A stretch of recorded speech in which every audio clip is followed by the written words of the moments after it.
రామచంద్రమూర్తి యొక్క అవతారములో ఉన్న విశేషమేమి అంటే ఆయన సాక్షాత్ శ్రీ మహావిష్ణువైన శ్రీరామాయణంలో ఆయన ఎక్కడా నేను శ్రీ మహావిష్ణువుని అని చెప్పుకోలేదు, లేదా విష్ణువుగా ప్రవర్తించలేదు. కేవలము ఒక మనుష్యుడు ఎలా పుడతాడో అలాగే పుట్టాడు, మనుష్యుడు ఎలా పెరుగుతాడో అలాగే పెరిగాడు, మనుష్యుడు ఎలా ప్రవర్తించాలో అలాగే ప్రవర్తించాడు.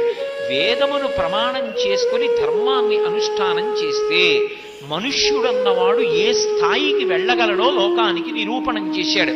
అందుకే శ్రీరామాయణాన్ని చదివేటప్పుడు రామచంద్రమూర్తి భగవంతుడు అని రామాయణం చదివితే దాని వలన వచ్చేటటువంటి ప్రయోజనము పరమస్వల్పం.